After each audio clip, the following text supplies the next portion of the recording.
আসসালামু আলাইকুম।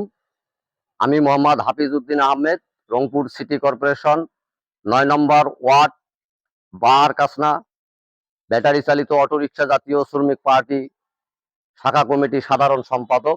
আমার পাশে আছেন ব্যাটারি চালিত জাতীয় শ্রমিক পার্টি ৯ নম্বর ওয়ার্ড শাখার সম্মানিত সভাপতি।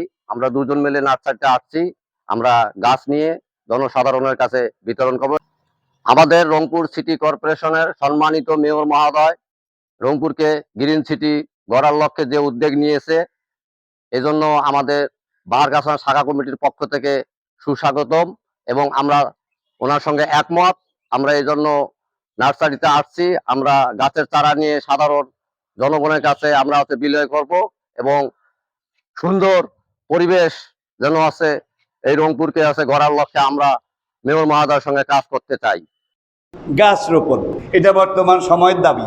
সরকারে দো আলম হুজুর আকরাম সাল্লাল্লাহু আলাইহি ওয়াসাল্লাম ইরশাদ করেছেন, বুখারী মুসলিমের হাদিস, যে ব্যক্তি কোনো একটা গাছ লাগালো অথবা কোনো তরি তরকারি ফল ফলাদ এগুলো গাছ লাগালো, তার লাগানো এই গাছের ফল, তার লাগানো এই গাছের পাতা কোনো কাক পক্ষী এসে যদি খায়, আত্মীয় অনাত্মীয় কোনো মানুষ এসে যদি এটার ফল পাতা এগুলো খায়, পাহাড়ি জন্তু বন্য জন্তু তারা এসে যদি গৃহস্থের লাগানো এই বাগানের ফল ফলাদি ফসলাদি গাছপালা এগুলো খায়, যে লাগিয়েছে তার আপনজন অপরজন এরা যদি খায়, এমনকি চোর এসে যদি এগুলো কেটে নিয়ে যায়, যে লাগিয়েছে তার আমল নামায় কিয়ামত পর্যন্ত আল্লাহ পাক সদকায়ে জারিয়া সওয়াব লিখতে থাকবেন।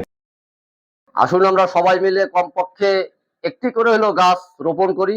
আমি আমার দলের সমস্ত নেতা কর্মীর কাছে আহ্বান জানাবো, আমরা সবাই মিলে গাছ রোপণ করব এবং অন্যদেরকে উৎসাহিত করব ইনশাআল্লাহ। আলহামদুলিল্লাহ, আজকের মতো গাছ বিতরণ এখানেই শেষ করলাম। ইনশাআল্লাহ আগামীতে আরো গাছ বিতরণ করব ও রোপণ করব। আসুন আমরা কমপক্ষে একটি করে গাছ লাগাই ও পরিবেশ বাঁচাই।